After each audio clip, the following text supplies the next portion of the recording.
Olá você, seja muito bem-vindo a mais um vídeo aqui do canal do Exponencial Concursos e desta vez iremos fazer a revisão completa para o concurso do ICMS Goiás. Quero falar com você que vai ser auditor fiscal da Receita Estadual do Estado de Goiás. Aqui veremos o que é mais importante dentro dos tópicos de matemática financeira previstos no seu edital. Tudo na visão da FCC. É claro que aqui a gente não vai ver todos os itens de cada um dos assuntos. Eu vou focar no que é mais importante dentro do que a FCC tem cobrado, ok? Combinado assim? Então vamos para a tela, meus amigos. Tem aqui uma pancada de assunto que você vai ver de uma maneira bem objetiva, cheios de resumos, mapas mentais que vão ajudar na sua memorização. Tá aqui, ó, só a nata do que você precisa para arrebentar na prova. Ok? Vamos lá. Os assuntos que estão previstos no seu edital, meus amigos, são esses aí, né? Você tem lá também raciocínio lógico, e tem tanto a lógica como a matemática financeira, e tem a matemática básica, aliás, né? E tem para você a matemática financeira. Talvez alguém diga, professor, esse assunto, o edital previsto está menor em relação ao que a FCC costuma cobrar, mas não está não, meus amigos. Só as palavras que eles deram aí uma enxugada, mas na verdade tem tudo que está nos outros editais. Tem tudo mesmo. Aquele edital completão da FCC, o edital Silas deles lá, está aqui. Então vamos ver os itens. Pode ser cobrado de vocês taxas, descontos, juros simples e compostos, fluxo de caixa, financiamentos e capitalização e empréstimos. Vamos começar, vamos lá. Primeiro assunto, a gente vai falar aqui de juros simples. Olha, juros simples você precisa ter em mente esses pontos que estão aí na tela para você. Bem, em relação a ele, você precisa saber que tanto nos juros simples como nos juros compostos, o montante de um determinado recurso ele vai ser capital, o valor do capital que foi inicialmente investido, mais os juros. Com a diferença que os juros aqui no regime simples, ele não corre juros sobre juros.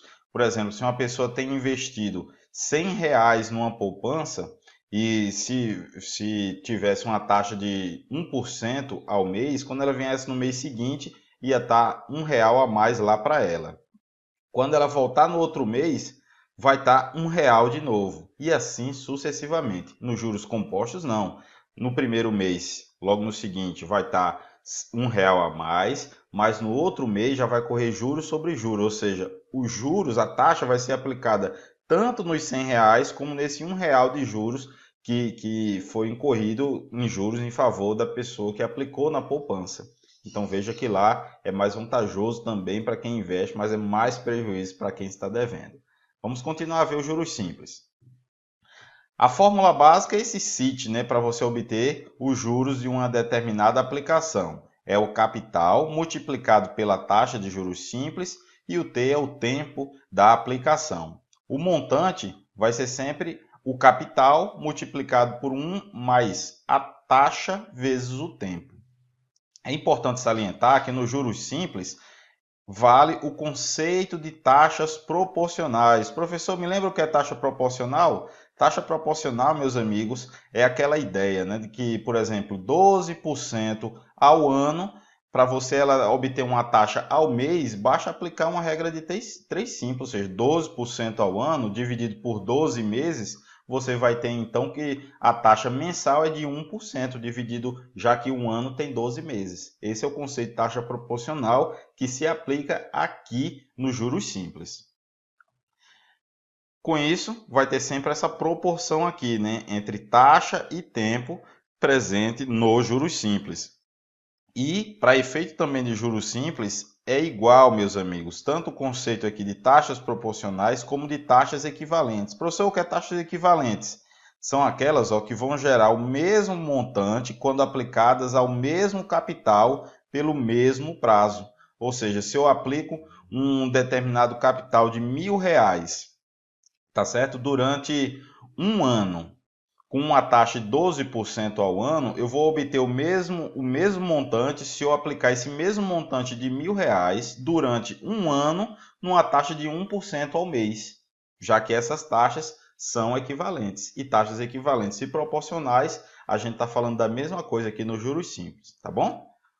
E tem uma regra, meus amigos, que é básica, importantíssimo. Você só pode fazer qualquer coisa nessas fórmulas que vimos aí, se taxa e tempo estiverem na mesma unidade. Isso aqui é básico. Se você tiver uma taxa lá de 6% ao semestre, e o tempo que você estiver trabalhando for ao ano, vai dar errado a conta e talvez tenha lá uma opção de resposta aguardando você com esses cálculos. Portanto, é necessário deixar, antes de começar os cálculos, aqui, ó, taxa e tempo na mesma unidade. Vamos para os juros compostos. Em juros compostos também você tem, ó, que montante é igual ao capital mais juros, mas as similaridades acabam por aí. Por quê? Porque a fórmula do montante é essa daqui, meus amigos. O montante é igual a capital vezes 1 mais i elevado ao tempo. Tá certo? Aí, olha, preste atenção nesse parênteses aqui, que é o parêntese famoso da matemática financeira, meus amigos. É o parêntese de fator de acumulação de capital. Ele recebe um nomezinho específico, fator de acumulação de capital. E a fórmula dos juros é essa. Juros é igual ao capital multiplicado pelo parêntese famoso, até aqui é a mesma coisa, né, da fórmula do montante, com essa diferença aqui, ó, que tem um menos 1 dentro do colchetes. E aqui, meus amigos, dos juros simples, dos juros compostos, taxas proporcionais não são equivalentes. Não são. Portanto, quando você precisar converter taxas nos juros compostos em relação a tempo, você precisa seguir esse conceito aqui, não mais de taxas proporcionais, mas de taxas equivalentes. Como é que eu vou fazer então, Alex, quando for aparecer para mim uma questão que taxa e tempo estiverem diferentes? Você vai mexer na taxa por meio dessa fórmula aqui, ó. 1 mais izão, o i maiúsculo se refere à taxa de unidade de tempo maior, por exemplo, a anual é maior do que a semestral. É igual a 1 mais i, o izinho é a taxa de unidade menor, por exemplo, a taxa do mensal é menor em relação à taxa trimestral, por exemplo. E K é a quantidade de vezes que a unidade de tempo menor cabe na maior. Você precisa aplicar, então, essa forma para converter taxa dentro do regime composto. E, mais uma vez, taxa e tempo têm que estar na mesma unidade. Prosseguindo. Ainda dentro do assunto de juros simples e juros compostos, você precisa ter em mente, meus amigos, essa diferença aí. Na sua questão, pode ser apresentado para você uma taxa nominal. O que é isso? É aquela que é expressa em unidade diferente do período de capitalização. Talvez apresente para você a seguinte taxa: 12% ao mês capitalizados semestralmente. Veja que a unidade de tempo lá da taxa é diferente da taxa do tempo da capitalização. Quando isso acontece, o que é que eu preciso fazer, Alex? Bem, aí você precisa, antes de começar a questão, você precisa converter essa sua taxa nominal numa taxa efetiva. E o que é a taxa efetiva? É aquela expressa na mesma unidade do período de capitalização. Então, meus amigos, é isso. Olha, na taxa nominal, repetindo, né, o período da taxa não é igual ao período de capitalização. Sempre vai ter no enunciado a presença da palavra capitalização. Falou em taxa nominal, você lembra sempre do regime composto. A diferença, né, de regime simples e composto. Falou em taxa nominal, você logo vai saber. Questão de composto, desconto composto, equivalência composta, juros compostos. E também essa taxa nominal, como eu disse, ó, não pode ser substituída nas fórmulas, precisa ser convertida numa taxa efetiva. E como é que eu faço essa conversão, Alex? Olha aqui, para converter taxa nominal em taxa efetiva, embora que a gente esteja no regime composto, a gente vai utilizar o conceito de taxas proporcionais. Olha, a gente viu taxa proporcional é aplicado lá nos juros simples, mas quando eu quero fazer a conversão, preste atenção, quando eu quero fazer a conversão de uma taxa nominal numa taxa efetiva, eu uso o conceito de juros compostos, de taxas proporcionais. Como é que vai ser? Olha aqui o exemplo, 12% ao ano com capitalização semestral. Já usei esse exemplo aqui na aula, né? Ó, 12% ao ano com capitalização mensal. Vamos deixar tudo aqui no mês? Vamos deixar tudo aqui no mês? Como é que fazemos? Então vai ser 12% ao ano, então basta dividir por 12, conceito de taxa proporcional. Então vai ficar 1% ao mês. Pronto, agora ficou tanto a taxa como a capitalização na mesma unidade de tempo. Então é assim que a gente vai proceder, tá bom? Não esqueça disso. Vamos mudar de assunto? Vamos falar agora de desconto. Em desconto, meus amigos, precisamos saber que a gente está falando do abatimento que se faz no valor de uma dívida quando ela é negociada antes da data de vencimento. Ou seja, é a operação inversa à aplicação de juros sobre um investimento. Então perceba que o desconto vai acontecer em duas situações. Essa é a mais conhecida, a primeira. Ou seja, o devedor antecipa o pagamento. Então, se eu tinha uma dívida para pagar em 12 meses e eu consigo pagar essa dívida, meus amigos, em 6 meses, com certeza eu mereço um desconto. Se a dívida era R$ 1.000, vai ser aplicada uma determinada taxa de desconto que vai me favorecer para que eu pague menos do que os R$ 1.000 inicialmente previstos.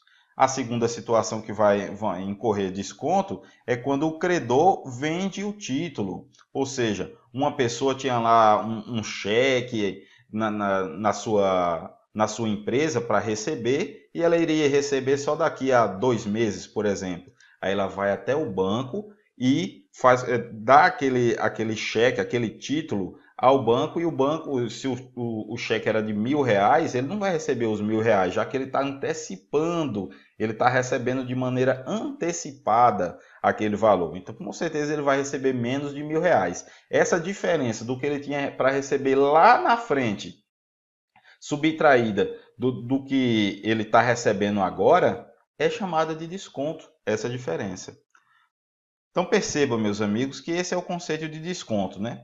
Eu tenho um valor para receber que está lá no futuro, ou seja, o valor futuro, e eu tenho tanta pressa que eu quero esse valor que era lá no futuro para o presente. Essa diferença entre o valor futuro e o valor presente é justamente o desconto.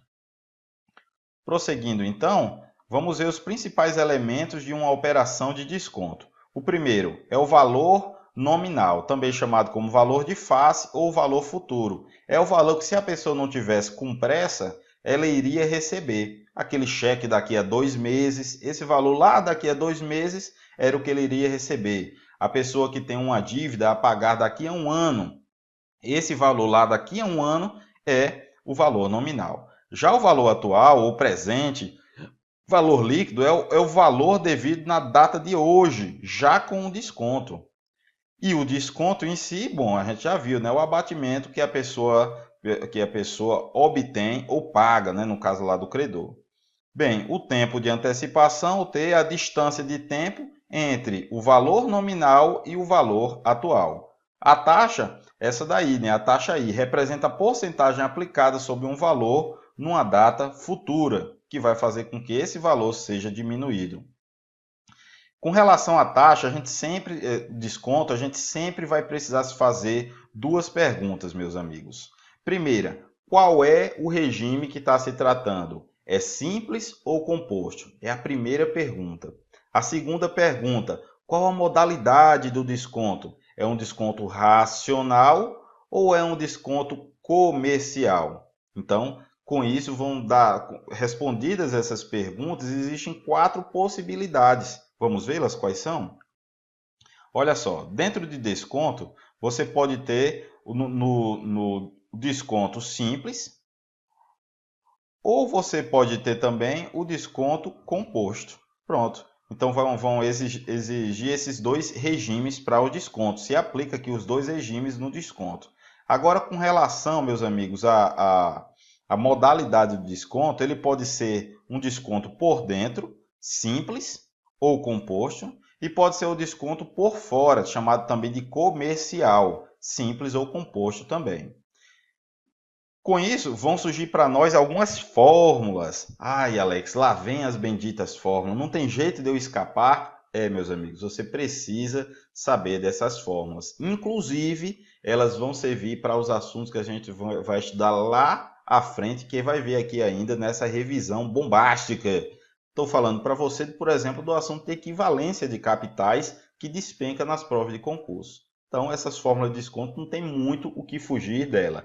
Mas, quando você estuda, quem estuda comigo lá no Exponencial Concursos, vê maneiras de você conseguir entender essas fórmulas de forma a talvez não precisar decorá-las. Você entendendo o que está por trás, o conceito que está sendo aplicado, vai ficar muito mais fácil você conseguir ter na sua frente, lá na prova, conseguir escrever essa fórmula e matar a questão. Então, vamos ver aqui. A gente está numa revisão, vendo o que é mais importante.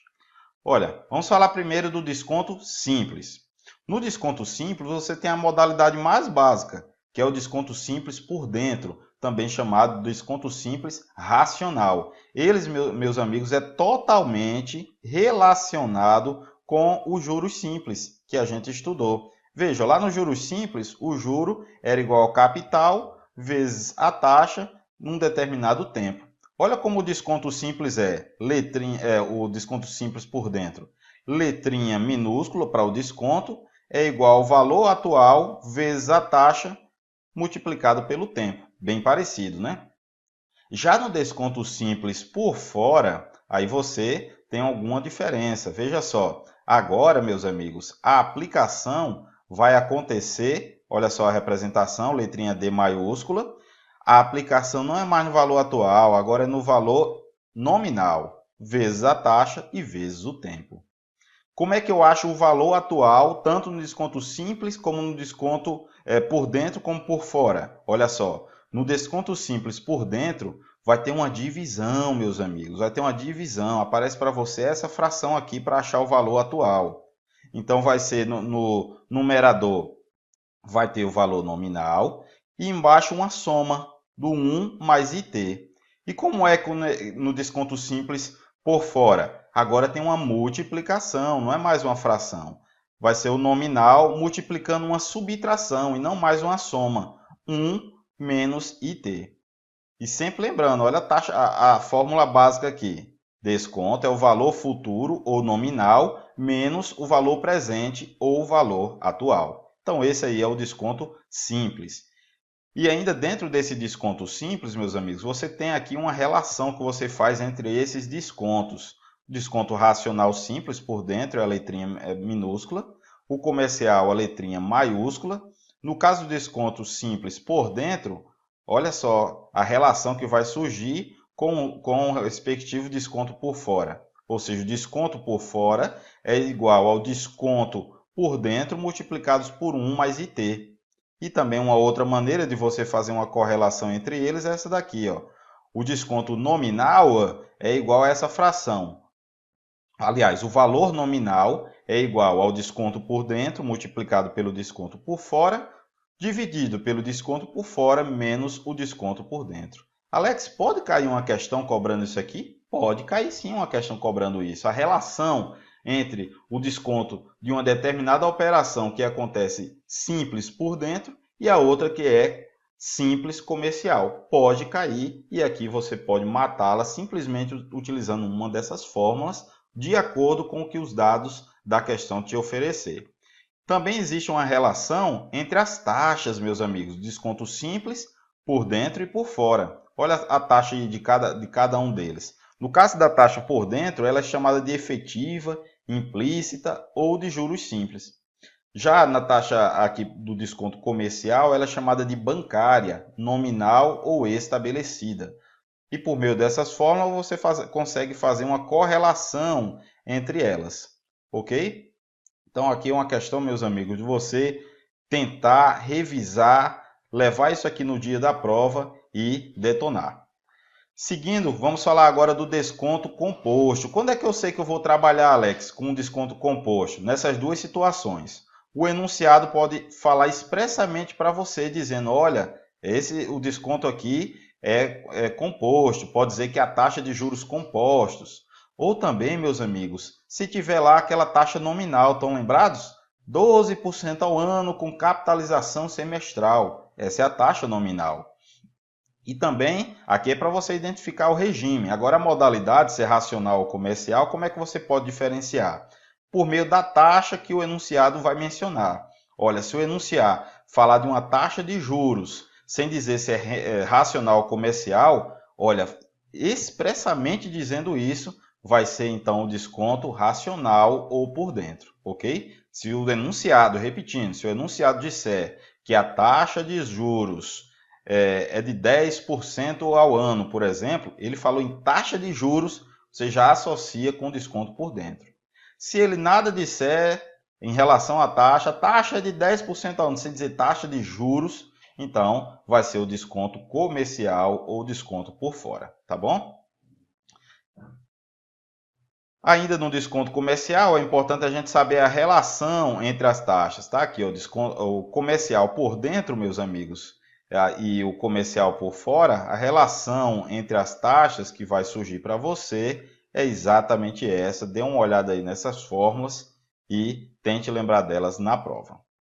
Seguindo agora aqui na nossa aula, a gente vai falar de um assunto que é bem cobrado, que é a equivalência de capitais. Quais são os elementos que estão presentes numa operação de equivalência de capitais?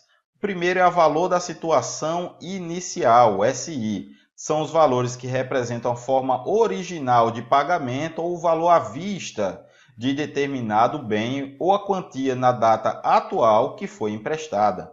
Já os valores da situação final, SF, são valores que representam como pagamento original. Olha a diferença, como o pagamento original será substituído, ou o valor a prazo de determinado bem, ou as parcelas de devolução do que foi emprestado. A taxa, meus amigos, representa aquela porcentagem, né, que a gente já conhece. Os tempos, né, são as datas em que estarão localizados os valores da situação inicial e da situação final. E essa coisa nova aqui, ó, a data focal, a DF, é a data de referência para onde serão projetados todos os valores. E olha aqui, ó, toda questão de equivalência de capitais será resolvida como operações de desconto. Como é importante a gente estudar de uma maneira progressiva os assuntos, né? Esse assunto de equivalência de capitais, meus amigos, tem forte relação com esse de equivalência de capitais. E nesse equivalência de capitais, a gente está falando sempre numa situação de como vai funcionar uma determinada operação e a relação dela com uma operação lá na frente, numa situação futura. Aí temos que estabelecer a relação de igualdade entre a situação inicial e essa situação final. É isso que é a equivalência de capitais. Vamos seguindo. E a questão em si de equivalências de capitais, você vai resolver seguindo 7 passos. Tem aí essa receita de bolo. Nas primeiras questões que você for resolver, você vai fazer de uma maneira bem metódica, esses 7 passos. Quem conhece lá o meu material sabe que eu faço as primeiras questões seguindo aqui esses 7 passos à risca. Mas depois a gente vai ganhando velocidade, confiança, de forma que daqui a pouco a gente resolve isso aqui numa lapada assim. Os passos já vão estar bem mais internalizados. Então, primeiro passo, fazer o desenho da questão. A resolução da questão de equivalência de capitais, você faz um desenho que vai facilitar em muito a resolução. Você vai simplesmente representar os dados da questão por meio de um desenho. Definir quais são os valores da situação inicial e da final, que o enunciado já traz isso para você. Verificar o cumprimento da exigência inicial, ou seja, tempo e taxa, tem que estar na mesma unidade. Tempo e taxa na mesma unidade. Depois você vai definir o regime e a modalidade das operações de desconto, se é simples, se é composto, se é racional ou por fora. Determinar onde está a data focal, né, para onde todos os valores vão ser levados, e fazer o transporte, né, para a data final, para a data focal dos valores da situação inicial e final. E por fim, aplicar a equação da equivalência de capitais, que é exatamente essa, né? Ou seja, o somatório dos valores da situação inicial na data focal é igual ao somatório dos valores da situação final na data focal. Alex, muito complicado, isso parece complicado demais. Não se preocupe que eu vou deixar um link aqui nesse vídeo que vai te levar para um artigo lá no site do Exponencial Concursos, em que vão estar questões da sua banca examinadora resolvidas desse assunto, que você vai ver a prática de como você fazer isso aqui. O nosso foco nessa revisão é trazer atenção para você do que é mais importante, relembrando esses pontos principais da teoria. Vamos lá? Continuando. Tem um detalhe, meus amigos, que quando você estiver trabalhando a equivalência composta de capitais, você está operando com o desconto racional. Aí, quando você falar em projetar as parcelas para a data focal, para frente, você basta multiplicar por aquele fator, né? O famoso parêntese da matemática financeira, 1 mais i elevado a t. Quando você transporta esses valores para trás, você divide. Olha aqui bem esquematizado para você. Como vai funcionar a projeção para trás e para frente desses valores. Para frente eu multiplico a parcela pelo 1 mais i elevado a t, de acordo com o tempo, e para trás eu divido. Então, com isso, aquele passo aqui, ó, número 6, vai ser muito mais simplificado no regime composto. E esse detalhe, né, meus amigos? Ó, toda questão de equivalência composta será resolvida por meio do desconto racional. É uma facilidade a mais. Sempre você vai aplicar o desconto racional. E um detalhe, né? Você talvez tenha se perguntado sobre a data focal. Tem um detalhe aqui dela que é a questão que vai esclarecer para você. A data focal, no caso da equivalência simples, o enunciado vai mandar em você. Se você escolher outro, o que vai acontecer? Vai errar a questão. O bom, meus amigos, que a equivalência composta, que é a maioria das questões, quem manda é você. Na maioria das questões é você que vai escolher onde você vai inserir no desenho da equivalência composta a data focal. E sempre vai haver uma que vai facilitar mais a nossa vida. Isso aqui é o básico que você precisa saber da equivalência composta, juntando com as questões que eu vou deixar para você da sua banca, vai facilitar a sua vida. Principal aqui a gente viu de equivalência composta, os meus alunos lá que fizeram o curso para o concurso, certamente estão sabendo do que eu estou falando, bem mais detalhado no nosso material escrito, tudo isso aqui, tá bem? Vamos seguir. Agora eu quero falar para você relacionado a empréstimos dos sistemas de amortização. Basicamente a gente está falando de 4 sistemas. O primeiro é o sistema francês, o Price, muito comum no mercado financeiro. Falamos de prestações iguais, você que faz aí um consignado da vida, um empréstimo, geralmente é esse aqui, né? Prestações iguais, juros decrescentes. No início você paga em cada prestação mais juros do que você está amortizando efetivamente sua dívida, e o valor amortizado ele é crescente.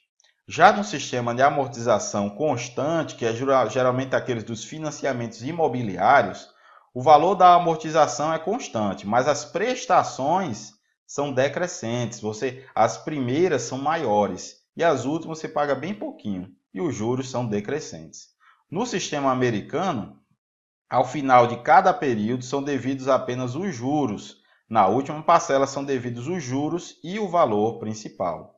E o sistema misto, o valor da parcela é a média aritmética entre o valor que a parcela teria no sistema francês e o valor que teria no sistema saque. Então isso aqui é o principal da característica de cada um dos sistemas.